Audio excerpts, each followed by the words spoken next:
Hola, hola, ¿qué tal? ¿Qué tal? ¿Cómo estamos? Muy buenos días, muy buenas tardes, muy buenas noches, depende de la hora en que nos estés viendo. Recuerden que esta es una grabación a los que nos están viendo por redes sociales, ¿no? Cualquier duda, cualquier consulta, pueden dejarla a través de la bandeja de comentarios, ya sea en el Facebook, Instagram o TikTok. Con ustedes nuevamente aquí el psicólogo Richard Casimiro. Estamos trabajando el área de psicología. Recuerden que el nivel preuniversitario que estamos trabajando es íntegramente para el examen, ¿no? De la Universidad Nacional Mayor de San Marcos. Entonces, el área de psicología lo estamos trabajando en base al temario, en base a los temas que se han venido desarrollando a lo largo de los últimos 10 o 14 años. Y pues eso también son las preguntas que resolvemos al final. Claro que como ya comenté, tenemos cierta edición para evitar que indiquen de que se está plagiando, se han tomado ideas, si es que hay otros creadores de contenido. Entonces, el, el día de hoy vamos a ver lo que es autoconocimiento y autoestima. ¿Correcto? Vamos a ver este tema bastante importante también para trabajarlo con ustedes. Pero hay que entender primero cuáles son los objetivos. Primero, nos vamos a ir enfocando en lo que es el autoconocimiento y el autoestima. Aquí vamos a explorar conceptos fundamentales sobre cómo nos percibimos nosotros mismos, cómo pues se valoran las propias capacidades.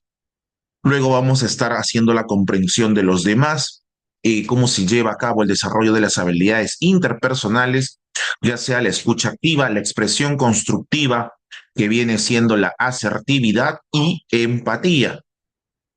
Luego tenemos los estilos de comunicación, que ya también lo hemos trabajado con anterioridad, pero en este caso lo vamos a sumar para que ustedes lo puedan nuevamente ver y no va a ser tan extenso como lo hemos visto anteriormente, ¿no? En temas anteriores, creo que esas son las clases entre la 8 y la 10, si es que mal no me equivoco. Vamos a ver análisis de los diferentes patrones comunicativos y los efectos que tienen pues en las relaciones. Y al final cerramos con prevención de riesgos, ¿no?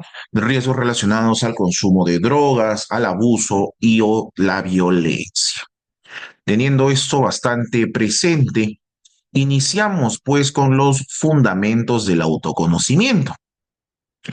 Chicos, a ver, tenemos que entender algo. El autoconocimiento es un proceso reflexivo clave en el desarrollo humano, ¿correcto? Es un proceso reflexivo que nos tiende, pues, dicho sea la palabra, a llevarnos a reflexionar. ¿Por qué? ¿En qué vamos a reflexionar? Bueno, el autoconocimiento lo que nos va a permitir es evaluar nuestras capacidades, así como también nuestras limitaciones de manera sistemática, algo que es crucial porque da una visión integral de quiénes somos, ¿no? Además, también nos va a ayudar a evaluar nuestras características definitorias, o sea, cómo nosotros nos diferenciamos de otras personas dentro del grupo social en el que nos desenvolvemos o cómo también compartimos ciertas características con el grupo social en el que nos desenvolvemos para permitirnos ser parte de él, sentirnos parte de él o integrarnos en él. Hay tres aspectos bastante importantes cuando hablamos de autoconocimiento. Primero es la evaluación integral. Esto, pues, significa que vamos a analizar tanto nuestros puntos fuertes como los débiles. ¿Recuerdan ustedes cuando en clases de tutoría o de PCC se trabajaba el análisis de matriz FODA? Es muy similar. En este caso, para lograr el autoconocimiento debemos hacer esa evaluación integral. Acá la persona, el ser humano piensa pues tanto en sus talentos, para qué cosas tiene buenas aptitudes, cuáles son esas habilidades personales, ¿correcto? Luego está la comprensión de nuestras motivaciones. El ser humano, para poder consolidar el autoconocimiento en sí mismo, Tiene que identificar qué lo impulsa, qué le genera interés, qué es lo que le ayuda a descubrir fuentes de inspiración. Bien, ¿cuál es pues la fuente de inspiración para comprender o hacia dónde se quiere mover en la vida?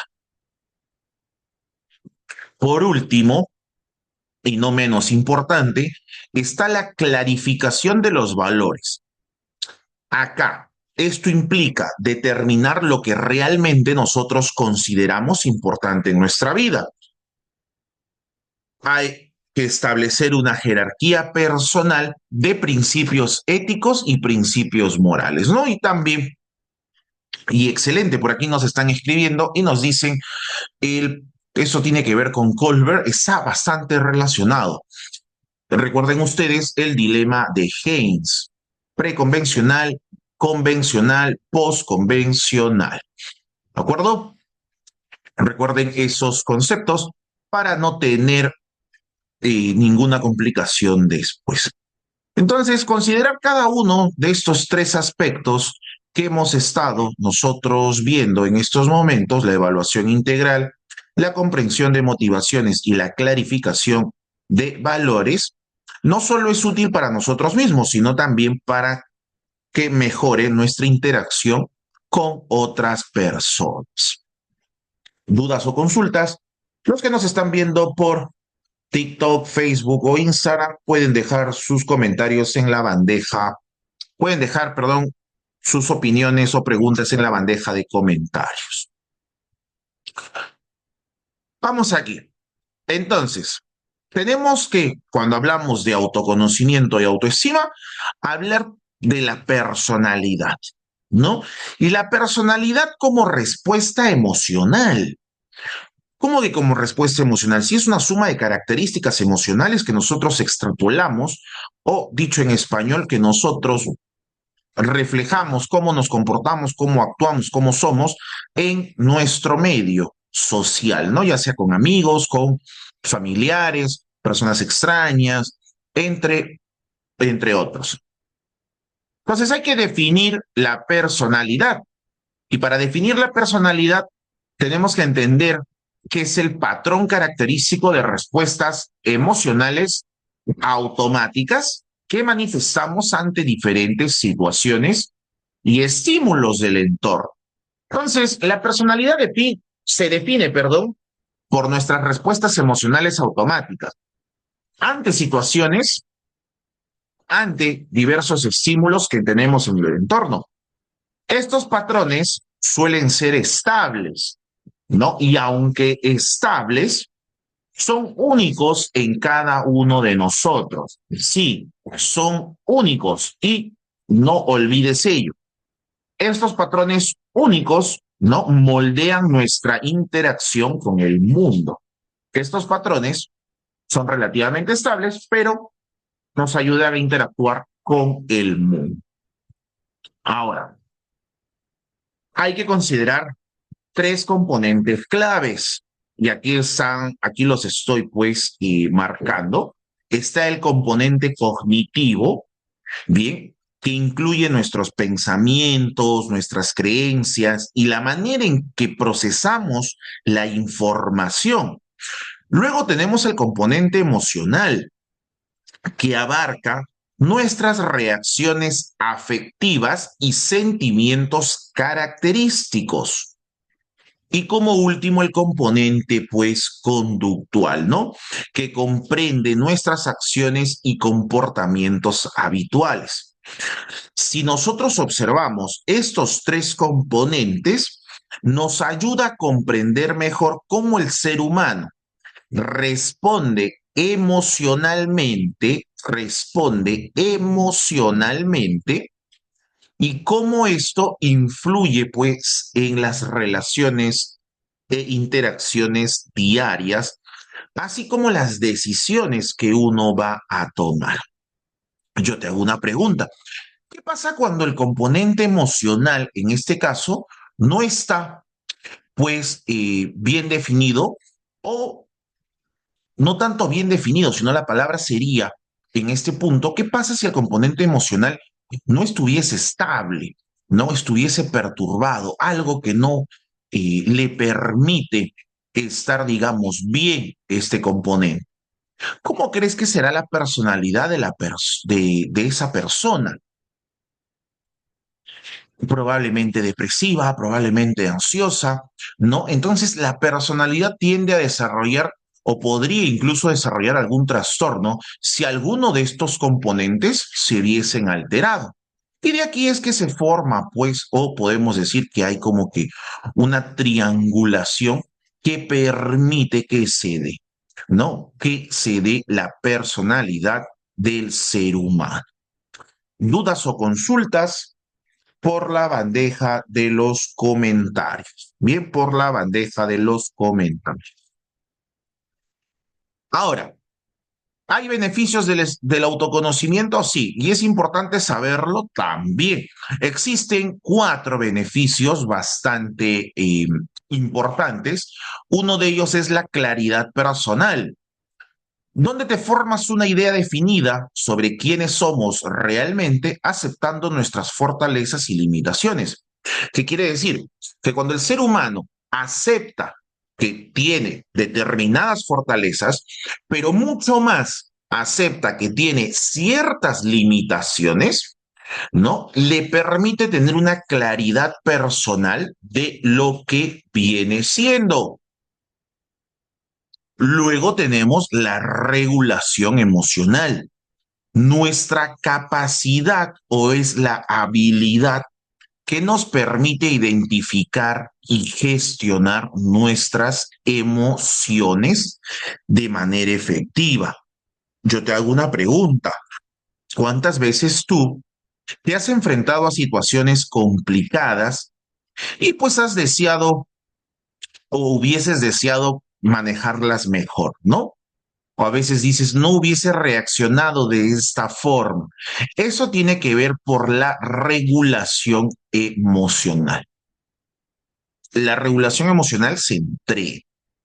Entonces, esto te permite pues navegar en distintos contextos, te permite también adaptarte rápidamente a diferentes situaciones, te permite interactuar mejor con distintas personas, pero suma, ¿no? Con claridad personal. Por eso estoy ahí dibujando como un puente de flechas, porque están interconectadas. Están interconectadas. Luego está el sentido existencial. ¿Qué es el sentido existencial? El desarrollo de un propósito vital y la comprensión del significado personal de nuestra existencia. Yo te pregunto, si habláramos de las 8 etapas de Erik Erikson, ¿dónde pues nos ubicaríamos si estamos hablando, ¿no? De darle sentido a nuestra vida. ¿Dónde nos ubicaríamos? Cuando se busca, pues, ¿no? ¿Cuál etapa? En la etapa de la adultez, ¿verdad? En la etapa de la adultez. Entonces, vamos bien, estamos entrenando bien a nuestra cabecita y con ello estamos integrando, pues, los conocimientos.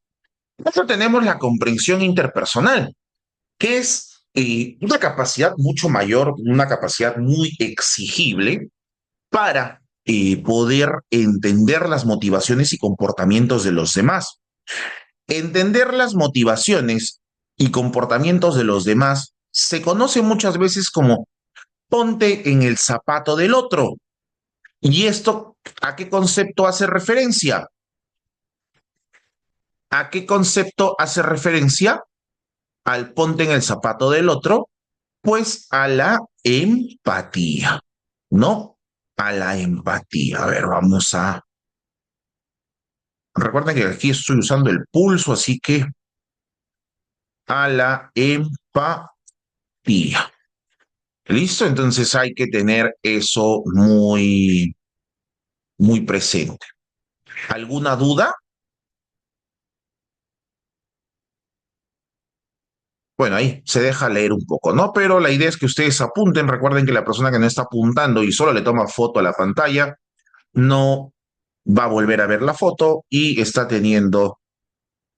haciendo tiempo muerto. Bien, está haciendo tiempo muerto. Correcto. Entonces, esos son los beneficios del autoconocimiento. Listo, ahora vemos en todo caso, o vamos a empezar a ver cómo es que se da la valoración personal, ya que hemos entendido los pilares, los beneficios del autoconocimiento, cómo es que se compone. Y aquí viene la autoestima, valoración personal. No es la valoración personal propia de uno mismo, el juicio que hacemos sobre nosotros mismos. Ahora, para definirlo y para ser exacto, pues nosotros podemos, en este caso, indicar o decir que la autoestima representa la valoración afectiva que desarrollamos hacia nosotros mismos. O sea, el modo o lo que realmente nosotros empezamos a sentir por uno mismo.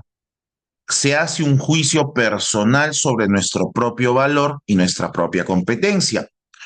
¿Qué pasa cuando el ser humano tiende a tener, no, una valoración afectiva negativa? El autoestima suele ser bajo, ¿no? Cuando hay una valoración afectiva negativa, el autoestima tiende a ser bajo. Y nosotros tenemos que recordar, pues, que existen componentes, ¿no? Que nos ayudan, así como el desarrollo, lo hemos visto, perdón, en el desarrollo humano, tanto uno y dos, están los componentes físicos, ¿no? Los componentes cognitivos o cognitivos y los componentes psicosociales. Pero dentro de estos componentes se ve influenciado, ¿por qué? Por los factores socioculturales, los factores personales y biográficos. Y esto tiene a calar justamente en lo que viene siendo la autoestima. Acá podemos leer juntos, se compone de elementos cognitivos, las creencias sobre uno mismo, las creencias sobre uno mismo, componentes afectivos, los sentimientos asociados a esas creencias. Por eso te decía, ¿qué sucede si la valoración afectiva es negativa? O sea, la creencia sobre uno mismo es negativa. Entonces los sentimientos asociados a esas creencias probablemente sean unos sentimientos o negativos, ¿no? Tengamos emociones desagradables hacia, hacia ese detalle. Y tenemos como último conductuales, las acciones derivadas de nuestra autovaloración. Aquí podemos entender cómo es que, pues, muchas personas que no tienen una adecuada autoestima pueden incluso, ¿no? Pueden incluso estar, pues, pueden incluso estar teniendo, ¿no? Alguna valoración nada positiva. Y ahí sí, ahí pues existen o tienen habiendo algunos problemas.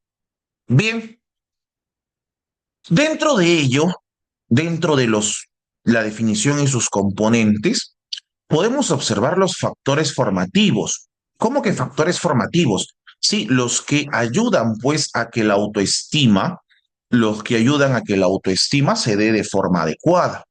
Y aquí tenemos la influencia parental y de figuras significativas durante la infancia temprana. ¿Recuerdan ustedes las 8 etapas del desarrollo de Erik Erikson?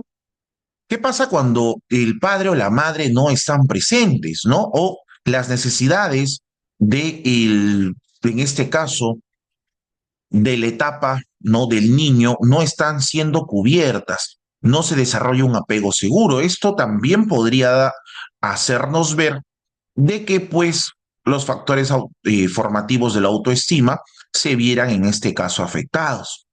Luego, ¿qué otra cosa forma nuestra autoestima? Las opiniones y retroalimentación de pares. Opiniones y retroalimentación de pares. Excelente. Vamos pues entendiendo que los comentarios, las retroalimentaciones lo que nos dicen otras personas de nosotros mismos, ayudan a formar el autoestima, ¿no? Y es más aún cuando también estamos dentro de un grupo social bastante relevante o es para nosotros muy, pero muy relevante. Luego tenemos el proceso de autoobservación y evaluación personal continua, que tanto realmente nosotros nos autoobservamos o nos vamos evaluando para que o para tener pues el concepto de nosotros mismos y las experiencias de éxito y fracaso acumuladas a lo largo del desarrollo. A más experiencias de éxito o a más experiencias de fracaso, una persona va a tener una mejor o menor autoestima, una mejor o baja valoración afectiva, ¿correcto? Entonces hay que tener bastante presente también estos puntos que son muy importantes. Ahora veámoslo por etapas. Ya vimos desarrollo humano uno y 2. Entonces, se te va a hacer fácil entender este aspecto, lo que viene siendo la autoestima, pero dentro de cada aspecto tenemos la infancia, la adolescencia y la madurez, que viene siendo la adultez.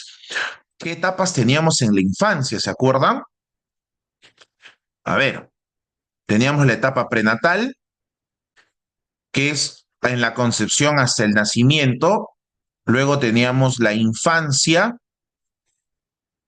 ¿o no? A ver, ahí vamos recordando, ¿no? Teníamos infancia, ¿de qué año a qué edad? Niñez temprana, niñez intermedia, que era de los 6 a los 11 años, niñez temprana, que era de 3 a 6, infancia de 1 a 3 y la etapa, ahí hay que pues revisar sus apuntes.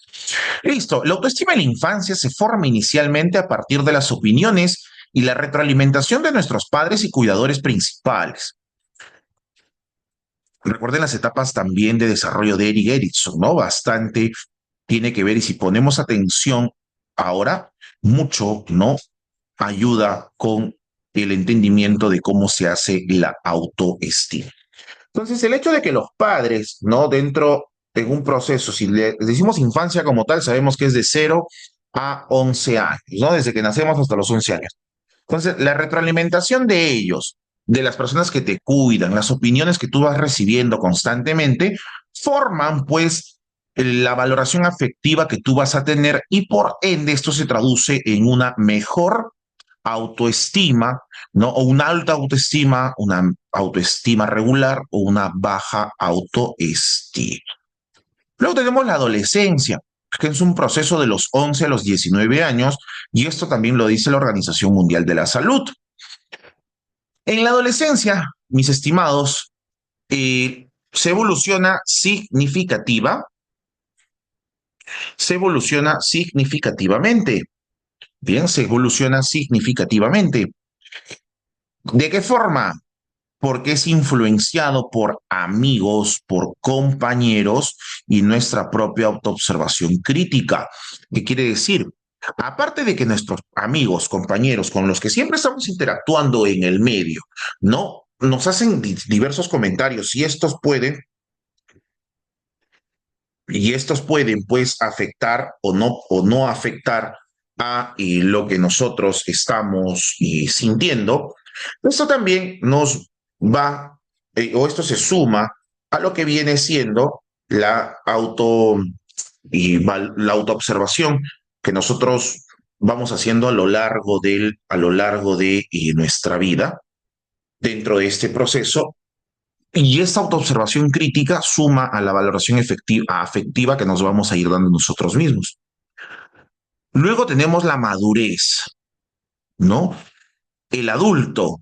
Recuerden que el ser adulto va desde los 19 años a en adelante, ¿no? Siendo la adultez temprana de los 19 a los 40, la adultez media o intermedia de los 40 a los 65, la adultez tardía de los 65 en adelante.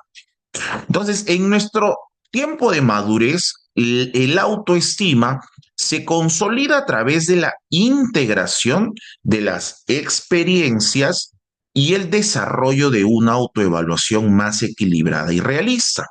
Recordemos que aquí el adulto hace, ¿no?, una valoración de si ha contribuido o no con el mundo, hace una valoración de si está dejando huella, si ha consolidado familia, si ha logrado, ¿no?, marcar o no, está en un proceso de ir descubriendo qué ha hecho con su vida.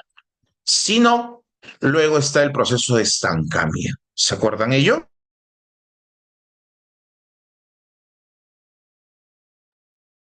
Entonces, tenemos que tener muy presente estos tres conceptos, cómo es que se desarrolla, ¿no?, el autoestima, cómo es que se desarrolla el autoestima. Así que vamos a seguir, vamos a seguir trabajando este punto. Listo.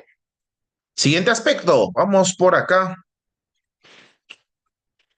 La autoaceptación. Ya estamos hablando del concepto de autoestima, entonces es esencial para la autoestima que nosotros conozcamos o tengamos muy presente la autoaceptación, que es un pilar bastante fundamental en la construcción de la autoestima. Porque recuerden que la autoestima tiene que ser equilibrada y representa una actitud de reconocimiento y respeto hacia uno mismo. Entonces, tenemos qué cosas. Primero, el reconocimiento integral, que es más que nada aceptar nuestras cualidades como nuestras limitaciones. Y esto ya lo hemos hablado hace poco nada más. O sea, no debemos negar ningún aspecto de nuestra propia persona. Mientras más rápido aceptemos incluso nuestras debilidades, mejor énfasis la persona le pone hacia lo que viene siendo, ¿no?, sus fortalezas.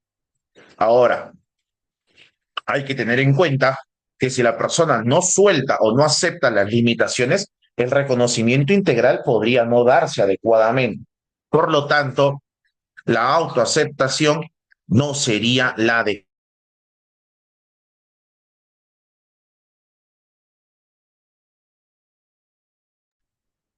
Luego está el respeto personal, ¿no? El respeto personal. Esta se manifiesta en la valoración de nuestra dignidad inherente como seres humanos, independientemente de nuestros logros o fracasos circunstanciales. O sea, inherente de lo que hayamos logrado o hayamos tenido, para ser más exactos, haber tenido éxito o haber tenido fracasos en la vida, ¿no? Inherentemente de ello es la valoración de nuestra propia dignidad, el respeto personal.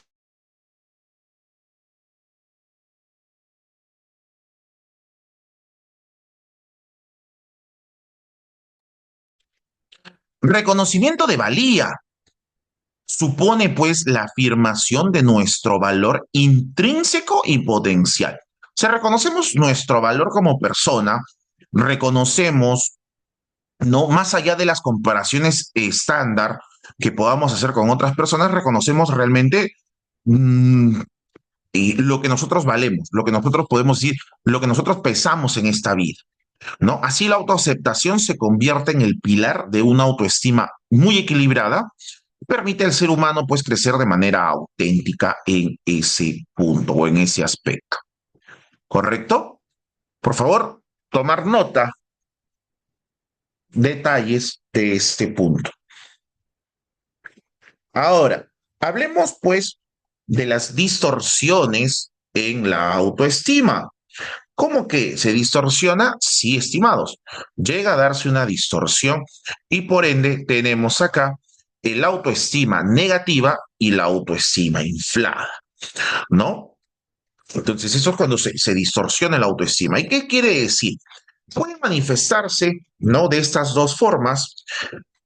Primero, la autoestima negativa se caracteriza pues por un reconocimiento exclusivo de aspectos negativos personales. O sea, solo el ser humano o la persona se está enfocando en aspectos negativos personales Y esto, o sea, está teniendo una valoración afectiva, perdón, eh, bastante baja o muy negativa. Luego está la generalización de fracasos específicos a toda la identidad. ¿Cómo es esto? ¿Cómo fracasó una sola vez o ha fracasado de cierta forma, tiende a decir de que todo en su vida es un fracaso, ¿no? Generaliza o le pone el mismo obstáculo que tuvo, lo va pasando hacia todos los aspectos, lo que hace que incluso se sabotee a sí mismo. Luego hay una tendencia, ¿no? Hacia la autocrítica exagerada y el perfeccionismo. Tienden a ser muy, pero muy perfectibles. Mientras no sea perfectible, pues es que se da, ¿no?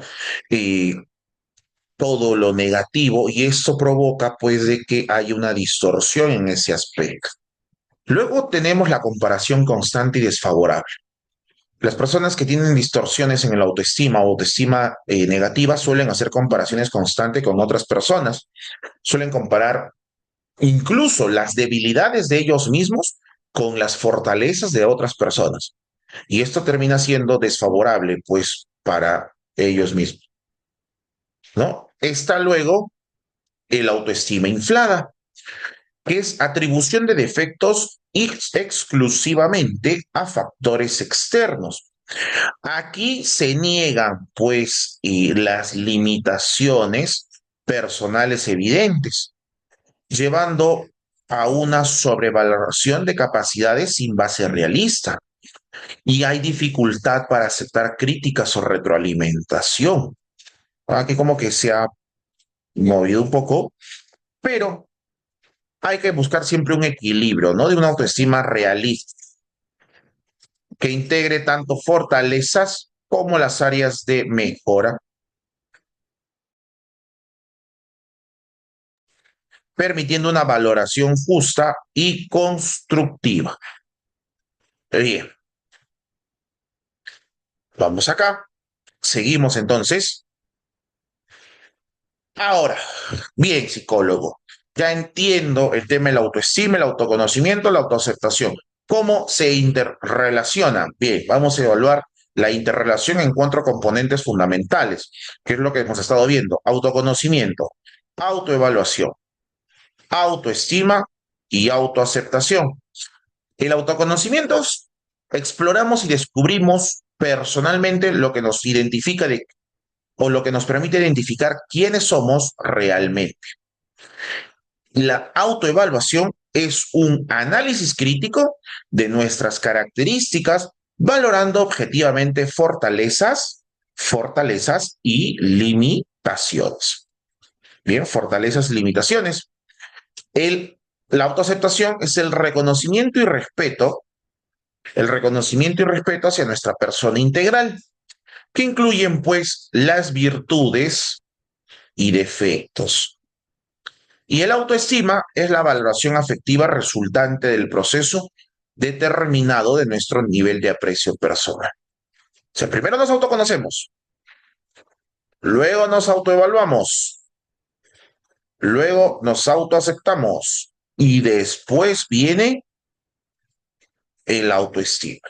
Y luego el ciclo se repite, ¿no? Ahí tengo, bueno, no tengo buen pulso por el mouse, pero aquí se da a entender que es un ciclo, es una dinámica circular constante que el ser humano tiene a darse, ¿no? Entonces, cuando el autoconocimiento es negativo o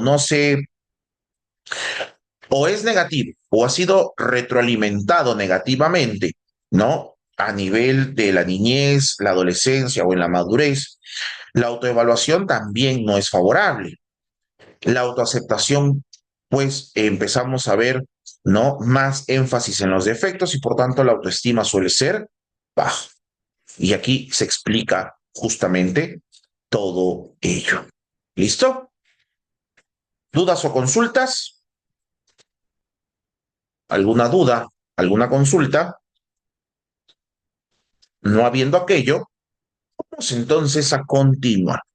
Y sí, estamos por mitad de clase. Recuerden, son solo 60 minutos que te pido de forma diaria de tu tiempo para que puedas ir mejorando, irte preparando en conocimientos para la Universidad Nacional Mayor de San Marcos. La comprensión interpersonal. Y aquí hablamos mucho de alguien bastante importante, Daniel Goleman, ¿no? Él o este señor, este autor también de bestsellers, nos indica que la competencia social representa una habilidad fundamental para establecer relaciones interpersonales significativas. ¿Qué quiere decir esto en español? ¿No? Quiere decir de que la forma en cómo te relacionas con otras personas va a marcar mucho, ¿no? Cómo seas visto competentemente a nivel social. Quiere decir que si tienes mala forma o tienes una forma no agradable de relacionarte con otras personas, pues esas personas suelen verte socialmente como alguien incompetente o no te van a tomar en cuenta, por más buenas habilidades, por más conocimiento que tú tuvieses. Así que hay que tener mucho cuidado cómo nos relacionamos con las otras personas. Bien, aparte de relaciones interpersonales significativas, también tienen que ser constructivas. Sumamos en pares, ¿no? La persona A suma hacia mi persona, que soy B, y yo como B sumo hacia la persona A. Hacemos una interrelación personal constructiva. Y esto se desarrolla bajo tres pilares, o en este caso tres componentes: la escucha activa, la expresión constructiva y la empatía. Escucha activa, expresión constructiva, que también se le conoce como asertividad, ¿correcto? Y la empatía. La escucha activa, pues, es o implica genuinamente escuchar realmente lo que la otra persona nos quiere decir, ¿no? Y no solo lo que nos quiere decir, sino las motivaciones, lo que está detrás, y sin emitir juicios precipitados sobre lo que nos está compartiendo. Entonces es escuchar genuinamente el mensaje de la otra persona, poder entender lo que nos quiere decir sin en este caso llegar a juzgarlo o hacer emisión de algún juicio sobre lo que nos está indicando. Luego tenemos la expresión constructiva, que es en este caso la comunicación asertiva también, que es pues comunicar emociones y pensamientos de forma asertiva. ¿Cómo es esto? Yo te digo lo que pienso, lo que siento, sin faltarte el respeto, sin, en este caso, y decirte algo negativo. Bien, yo te digo lo que pienso, lo que opino, sin pues de que vaya a haber algo que complique nuestra interacción. ¿Correcto? Entonces hay que tener eso presente. Y la empatía es, como hace un momento decíamos, ¿no? Y es la capacidad de ponerse en el lugar del otro, del zapato del otro. Pero ese es un concepto que se usa mucho, pero en sí es la capacidad de situarte emocionalmente o de sentir emocionalmente lo que la otra persona está sintiendo a través del reconocimiento y validación de los sentimientos de la otra persona. ¿Bien? A través de ese detalle. ¿Dudas hasta acá? ¿Alguna duda o alguna consulta? ¿No? Bien, entonces pasamos. Vamos a ver los componentes esenciales de la escucha activa. A ver, estimados, la escucha activa no es solamente oír, ¿no? Y no es estar escuchando activamente también, sino que es un proceso complejo que implica que tengas todo un proceso de atención plena, ¿no? Atención sostenida, incluso le podríamos llamar. Que puedas interpretar lo que te están diciendo y comprendas el mensaje en su contexto total. Por ende, escuchar activamente es dar al interlocutor el regalo de nuestra atención completa, sin interrupciones ni juicios previos. ¿Cuáles son los componentes esenciales? Atención física, señales de seguimiento, paráfrasis, indagación respetuosa, suspensión temporal del juicio propio durante la escucha y validación emocional. Muchos me están preguntando, ¿qué es suspensión temporal del juicio? Nosotros, debido a las experiencias que hemos estado viviendo, podemos emitir juicios cuando alguien nos está comentando algo. Y estos juicios suelen ser desde nuestra percepción crítica, ¿no? A veces acertados o inacertados, pero tendemos a hacer un juzgamiento, ¿no? Si nos parece correcto o no por lo que hemos vivido. Entonces, no, escuchar activamente es poner atención a lo que te están indicando, comprender lo que te están diciendo y callar el juicio. Si incluso te pareciese que lo que te están indicando, te están contando, fue negativo o fuese positivo, no emites un juicio, no dices nada, simplemente escuchas, comprendes, ¿no? El contexto, el mensaje total, perdón, en el contexto total que se te está expresando. ¿Correcto? Luego, pues, tenemos la expresión constructiva de sentimientos o la comunicación asertiva. Identificación consciente de la emoción experimentada y su intensidad. Aceptación de la legitimidad del sentimiento sin autocensura inmediata. Expresión verbal clara, utilizando mensajes en primera persona. Búsqueda conjunta de comprensión y posibles soluciones. ¿Qué quiere decir la expresión constructiva? Es que tú indicas lo que estás sintiendo en ese momento sin vulnerar, sin faltarle respeto hacia la otra persona, ¿no? Entonces, si alguien, por ejemplo, me molesta mucho, yo le puedo decir, oye, quiero que te detengas, lo que estás haciendo me incomoda bastante y quisiera que no lo vuelvas a hacer. Eso es comunicación asertiva. No le estoy faltando el respeto, tampoco estoy siendo permisivo, sino estoy siendo bien claro y neutral, comunicando lo que realmente estoy buscando. Entonces es expresar nuestras emociones, nuestros pensamientos, sin vulnerar a la otra persona. Oh, y acá te pongo el concepto. La expresión adecuada de emociones constituye un pilar fundamental para la salud psicológica del ser humano, ¿no?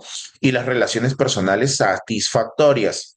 Las emociones no expresadas raramente se disipan por sí solas. Por el contrario, tienden a intensificarse y manifestarse posteriormente de formas potencialmente desadaptativas. ¿Cómo así? Lo que tú no comunicas ahora, en algún momento lo vas a hacer porque es como que un vaso que estás llenando de agua y en algún punto, si no botas ese agua de ese vaso, va a colapsar. Es cuando a veces dicen, ¿no? Esta fue la gota que colmó el vaso. Tiendes a explotar, hay personas, perdón, que tienden a expresarse ya desadaptativamente. Ya hay incluso una comunicación bastante agresiva o pasivo-agresiva cuando está sucediendo este aspecto. Bueno, y el desarrollo de la empatía según Goleman, ¿no? Según Goleman, es que existe primero autoconciencia emocional, autorregulación afectiva, reconocimiento emocional y sintonización afectiva. Autoconciencia emocional, capacidad para identificar y nombrar con precisión las propias emociones. Autorregulación afectiva, adquisición de habilidades para gestionar adecuadamente los estados emocionales personales. Reconocimiento emocional, desarrollo de la sensibilidad para detectar e interpretar correctamente señales emocionales que manifiesten los demás. Y sintonización afectiva, capacidad avanzada para resonar emocionalmente con la experiencia del otro. Esto a ver. Esto pues viene siendo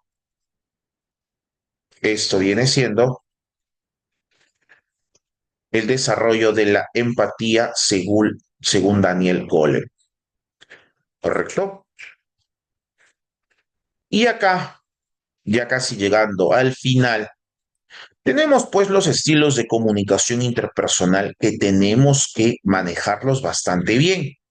Estilo agresivo, impones ideas, usas el tono elevado, usas gestos intimidantes. Esas personas que normalmente para comunicar sus ideas empiezan a elevar el tono de voz o gritar, pues tienen un estilo agresivo de comunicación, ¿no? Tienen esa o quieren imponer esa actitud dominante. Se suelen generar sensaciones de incomodidad o muchas veces temor en el receptor. ¿Esa es una forma adecuada de comunicarse? No, pero cuando las personas no tienen autoconciencia emocional, suelen usar el estilo agresivo para comunicar sus ideas. Luego está el estilo pasivo, donde o se distingue por la cesión ante ideas ajenas. No importa lo que tú quieras, importa que lo que la otra persona diga porque tú al final vas a terminar cediendo porque no sabes comunicar tus ideas. Entonces, sueles decirlas con voz baja, evitas el contacto visual y una postura retraída, ¿no? ¿Y esto por qué se da? Porque hay estilo pasivo, porque la persona suele motivarse por el miedo al rechazo o la agresión. Una suma de estas dos da como resultado, ojo, no es cíclico, ¿eh? No es cíclico. Una suma de estas dos da como resultado el estilo pasivo-agresivo. Combina elementos de pasividad aparentemente, pero utiliza manipulación sutil, utiliza la ironía, el sarcasmo y venganza diferida, el estilo pasivo-agresivo.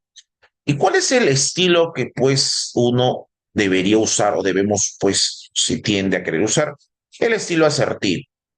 Permite expresar pensamientos y sentimientos respetando al interlocutor y se caracteriza por una comunicación directa. ¿De acuerdo? Tenemos estilo pasivo-agresivo y el estilo asertivo. 4 tipos de estilo. Vamos a ver cuáles son las características de este último nada más. Bien, del estilo, en este caso, asertivo.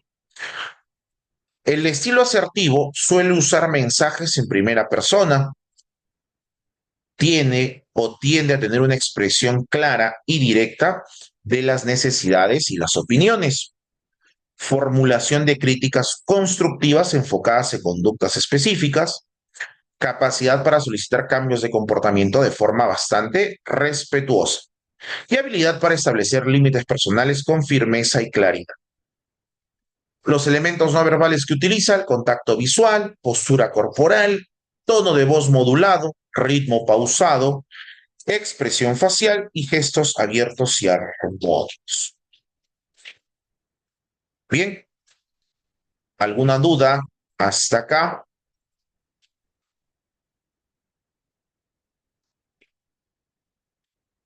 Bueno, entonces vamos a ver ahora, saliendo de este punto, los riesgos a los cuales no se ven cuando estamos hablando de la formación de autoestima y autoaceptación, los riesgos en los que muchas veces se ven envueltos, más aún en adolescentes. Riesgos del consumo de drogas es uno de ellos, ¿no? Hay investigaciones o los fundamentos neurobiológicos. Las personas que consumen drogas, ¿no? Y, o una persona, perdón, que consume y se vuelve adicta a la sustancia psicoactiva, que es como nosotros llamamos correctamente a las drogas, es una persona que tiende lo mismo a alguien que no ha comido. Entonces, empieza a haber un impacto neurobiológico que trasciende la simple falta de voluntad. Cuando tú tienes hambre, buscas qué comer, ¿verdad? Lo mismo le pasa a una persona que ya se volvió dependiente de una sustancia psicoactiva, se vuelve adicto a las drogas en español. Va a buscar de alguna u otra forma, ¿no? El querer consumir. No es que no haya solo falta de voluntad, es que ya hay un aspecto o un impacto neurobiológico. ¿Cuáles son los factores de vulnerabilidad? Baja autoestima y autoconocimiento limitado, la presión social y la necesidad de aceptación, dificultad para manejar emociones negativas y la falta de información veraz sobre las consecuencias.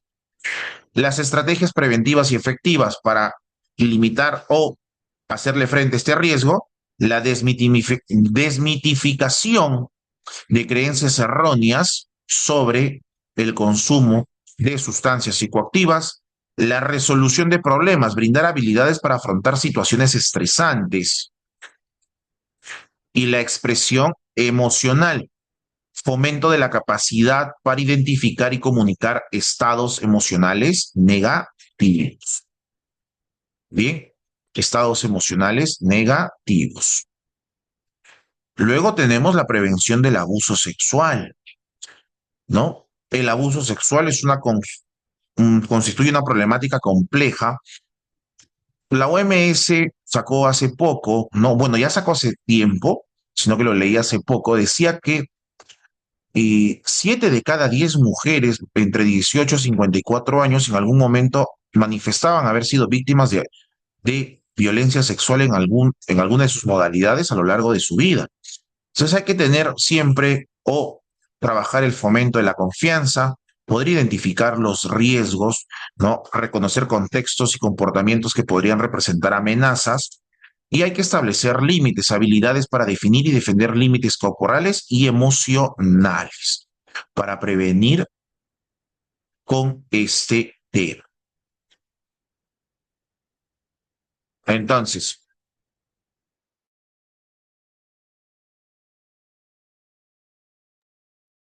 tenemos entonces prevención de la violencia, ¿no? Hay que prevenir el principio fundamental, la violencia en cualquiera de sus manifestaciones, ya sea física o verbales, estimados, nunca constituye una respuesta justificada ni adaptativa ante los conflictos interpersonales. Las estrategias preventivas para prevenir la violencia es autoconocimiento, comunicación y resolución. Hay que tener eso bastante presente. Y como tal, como ya llegamos al final y estamos por cerrar el día de hoy, la integración de conceptos que hemos estado viendo. Como primer punto, vimos el autoconocimiento, cómo esto da pase a la autoestima y el autoestima a la comprensión interpersonal. Y estos tres nos ayudan a tener una comunicación efectiva o llamado comunicación asertiva. Y con estos 4 pilares bien definidos podemos llegar a prevenir los riesgos. No es al revés, funciona desde arriba hacia abajo. ¿De acuerdo? Listo. Que nos quedan 8 minutos. Empezamos con nuestras preguntas.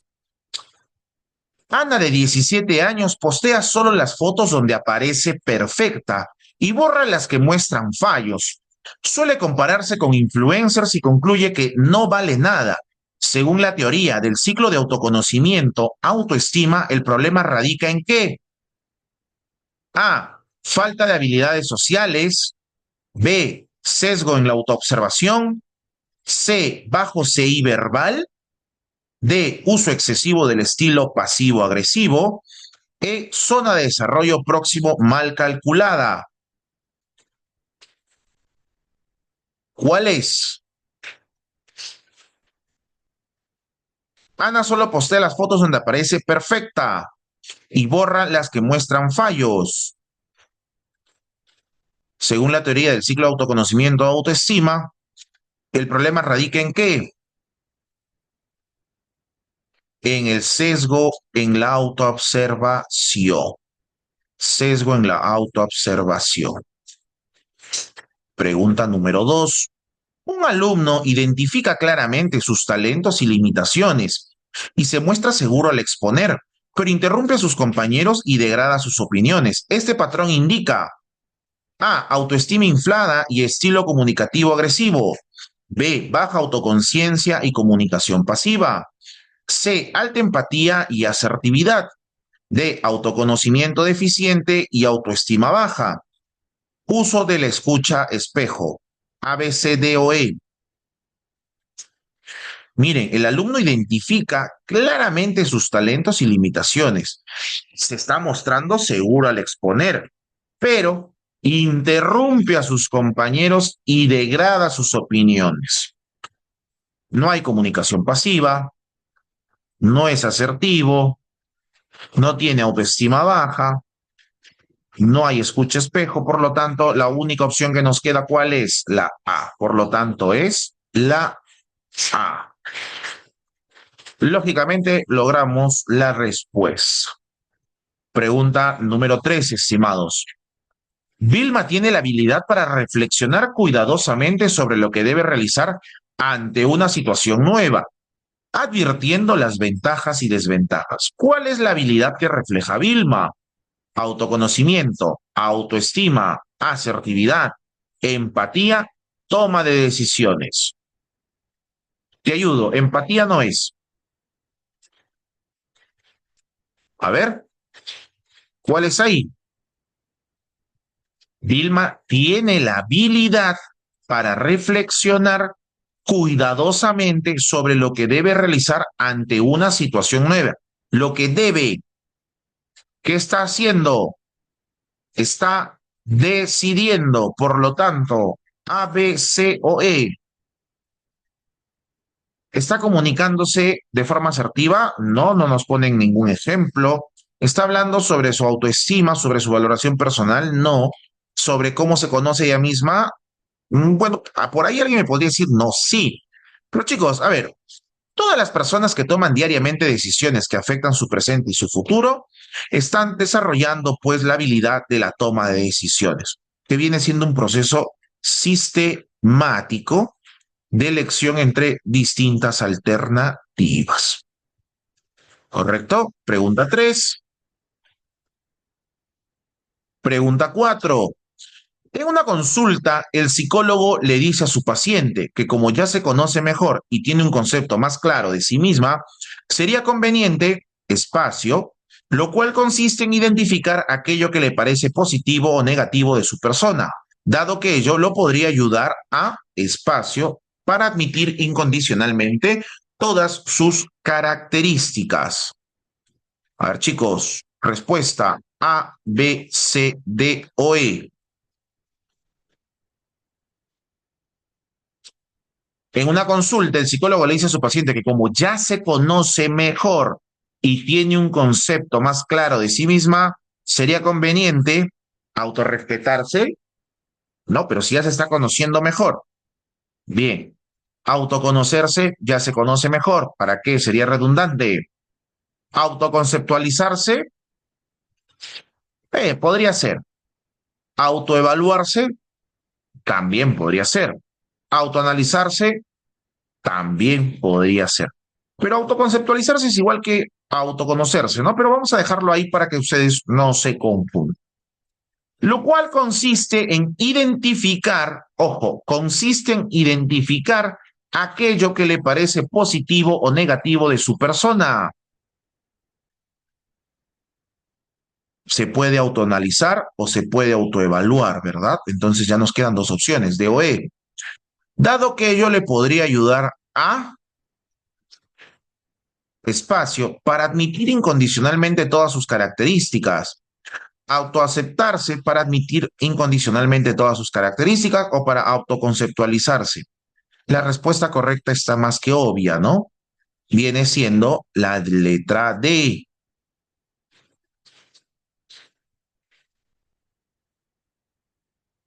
Última pregunta del día. Un constructor daba las indicaciones para empezar la construcción de un proyecto inmobiliario a uno de los obreros. Ojo, daba indicaciones. Este acepta ello e incluso aparenta entusiasmo con las órdenes recibidas. Sin embargo, en vez de poner en práctica lo indicado, hace todo lo contrario, aduciendo que el constructor está equivocado en lo que había ordenado. El estilo de comunicación es irónico, ¿no? Aceptó incluso, ya es pasivo, pero acá no está haciendo caso. No es pasivo, no es asertivo, no es agresivo, es pasivo-agresivo. Listo. Entonces tenemos ya esa información. Bien, mis estimados, entonces, teniendo eso muy presente, hemos llegado al final. Recuerden que toda esta información está siendo auspiciada por el canal JJGG. Con ustedes estuvo el psicólogo Richard Casimiro. Conmigo será hasta una siguiente ocasión. Que tengan una excelente tarde, noche, mañana, excelente día, buen fin de semana, buenas vacaciones en el momento en que nos estés viendo. Chau, chau.